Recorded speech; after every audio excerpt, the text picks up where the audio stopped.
В эфире «Своих не бросаем». Истории подвигов и судьбы героев. С вами Юлия Краснова. И Артур Галеев. Гость нашей студии сегодня участник СВО, водитель радиотелефонист полка Башкортостан Влад Низамудинов. Влад, здравствуйте. Здравствуйте. Влад, когда вы отправились в зону специальной военной операции? Я подписал свой первый контракт, он сейчас у меня до сих пор действует, в июне 23 года. Но в зону действия специальной военной операции я попал не сразу. Это произошло после формирования нашего полка, после того, как мы все вместе прошли боевое слаживание, как каждый из нас отучился, как каждого из нас научили своему делу, на которое его, так скажем, по-простому скажу, поставили. И произошло это в сентябре месяце 23 года. И вот с того времени мы продолжаем находиться там, на своих местах, и выполнять те задачи, которые нам ставят наши командиры, наши старшие начальники. А почему все-таки решили принять для себя такое решение? На самом деле, я очень долго думал об этом. И все-таки ради своей семьи, ради того, чтобы вся вот это вот, то, что происходит именно там, а не пришло к нам, на нашу землю. Не хотелось бы, чтобы увидела наша родная республика те разрушения, что происходит там. А оно бы обязательно случилось, если бы это не произошло. И вот, осознавая все вот это, я принял решение, участвовать. А семья как отреагировала? Я знаю, что вы и отец, у вас двое сыновей? Да, у меня два сына, близнецы. Они не близнецы, двойняшки. Угу. Вот. Как семья? Семья вообще об этом узнала в последний момент, буквально за один день до моего отъезда. Потому что я не мог признаться, потому что я понимал, что будет много разговоров, будут меня отговаривать. Так. Они в шоке были просто? Судя по тем настроениям, которые у меня были, то есть они понимали, что я на это был способен, и да. Чувствовали? Да, чувствовали, совершенно верно. Вот вы сейчас уже, наверное, в очередной уже отпуск, да? Сейчас отпуск 2 недели. Так точно, в очередной раз. Как вы вообще будете, чем заниматься? Как это назад возвращаться в зону боевых действий после каждого очередного отпуска? Как семья это все переживает? Уже сейчас, когда знают? Мы делаем то, что должны делать в первую очередь.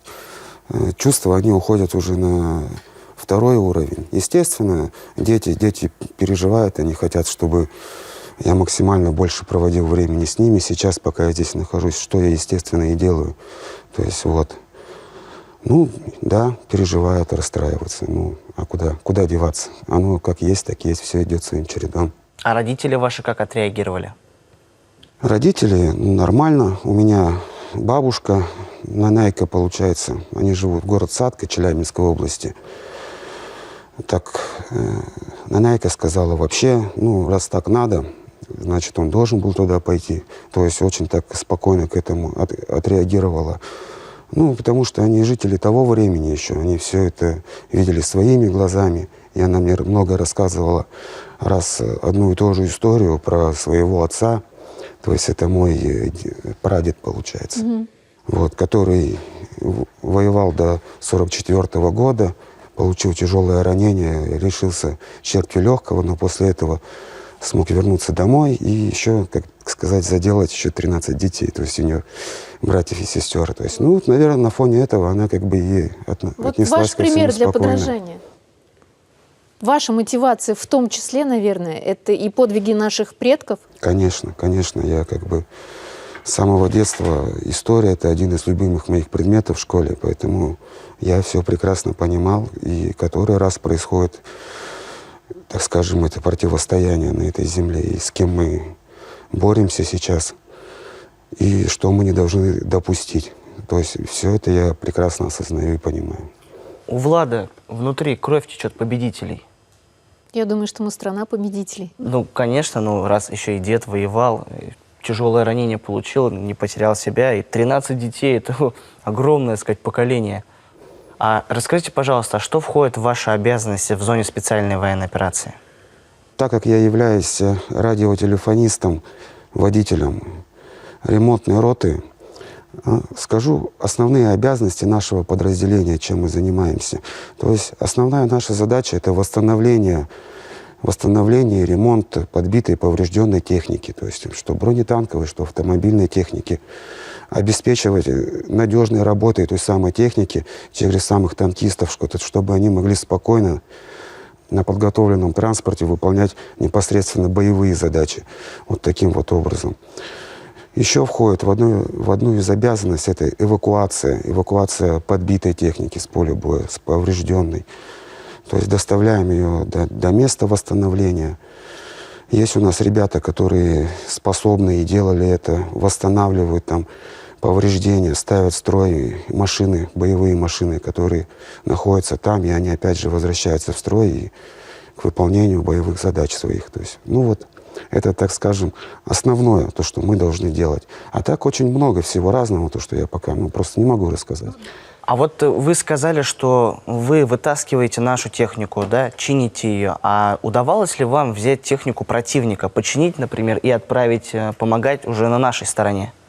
Непосредственно я в таких случаях участия не принимал. Но я знаю, что такие случаи в нашем полку были, и ребята это делали достойно. В общем, молодцы. Кто-то просто, бывает, угонит технику, БМП, БТР, да, кто-то Хаммер может угнать, кто-то подобьет, заберет на танки и починит. А это пригождается нам и как ремкомплект, возможно, тоже? Ну, как ремкомплект, да, естественно. Там. Если можно восстановить, то, пожалуйста, еще одна единица техники. Если есть возможность разобрать на запчасти, тоже неплохо. Ну, безусловно. Но хочется, у всех спрашиваем, какой у вас позывной? Если не секрет, и как он за вами закрепился? Мой позывной Балу. Вот, как медведь из мультика, да? Да, меня таки назвали добрый Мишка, добрый медведь. Вот. Так и осталось. Это сразу придумали, да? Да, сразу. Это буквально придумали, когда мы были только на сборах, уезжали отсюда из Башкирии, мы об этом разговаривали. Ну и мне показалось это вполне нормальным, приемлемым, и поэтому так оно все и осталось. Гуманитарка доходит до вас? Да, гуманитарная помощь до нас доходит, прям приходит конвоями. Очень бы хотелось выразить огромную благодарность неравнодушным жителям нашей любимой республики Башкортостан, за то, что они переживают за нас днем и ночью. Ну, по крайней мере, мне так кажется, что они днем и ночью воспроизводят все эти маскировочные сети, они их шьют, то есть все это нас доходит непосредственно на места, распределяется по подразделениям. Те же самые, даже при всем хорошем обеспечении, нам присылают и продукты питания, какие-то вкусняшки, конфетки, тут этого. Ну, все равно, что пришло из своего края, оно как бы... Как частичка для дома, души. вы говорите. Да, как частичка дома. Так что огромное спасибо жителям Республики Башкортостан, огромное спасибо администрации Республики Башкортостан. Нас поддерживают, нас не забывают, и это очень-очень приятно, это нам помогает. Юлия, вот совсем недавно мы отправили 137-й гуманитарный конвой в зону специальной военной операции, и по секрету вам скажу, готовится уже очередной, уже 138-й гуманитарный конвой, поэтому ждите. Все, обязательно будем ждать. Ну, а я вижу, что у вас есть медали. У Артура наверняка в этом опыта гораздо больше. Первая – это медаль Шеймуратова. Медаль Шеймуратова. Да, вторая – это медаль участника специальной военной операции. Вот когда, при каких обстоятельствах? Ну, По-моему, медаль Шеймуратова вам вручал Раид Фаритович лично. ну да, было это именно так. Ну, старшие командиры приняли решение наградить за ту работу, которую я выполняю. Ну, на самом деле, как уже выше сказано, и почти каждый из нас так скажет, что мы не за ордена, не за медали. Но приятно. Приняли решение, наградили. Мне приятно все. Дальше впереди какие планы на будущую, дай бог, в ближайшее самое время мирную жизнь? И вот 2 недели отпуска, они же скоротечные. Скоро вернетесь к ребятам? Ну, конечно. У нас другого пути нету. Вернемся, будем выполнять те задачи, которые будут ставиться. Держать дисциплину, будем работать. То есть мы хотим это делать. Мы для этого туда и пошли. А по поводу мирной жизни, ну, приеду, буду жить со своей семьей, стараться максимально работать. Что еще? Не знаю, там какие-то небольшие сейчас, как сказать-то, мысли есть, о чем будет. То есть мне бы хотелось вообще стать военным корреспондентом, то есть Ну, я в этой области никогда не занимался, то есть я понимаю, что мне нужно, придется этому учиться. Ну, я думаю, все возможно, если вопрос изучить досконально. Думаю, получится. Но до этого еще надо дожить. Нужно сначала закончить первое, а потом уже будет остальное. Будем надеяться, что в самое ближайшее время мы станем коллегами в тележурналистике. Ну а пока благодарим, что вы пришли к нам на интервью. Берегите себя. Спасибо, обязательно. Передавайте привет нашим бойцам. И, конечно же, чтобы вы все вернулись скорее домой, живые и здоровые. Спасибо большое, обязательно. Спасибо вам. Будем стараться. Это была передача «Своих не бросаем» о подвигах современных героев, о тех, Кто приближает победу в тылу. С вами были Артур Галиев И Юлия Краснова. Увидимся через неделю.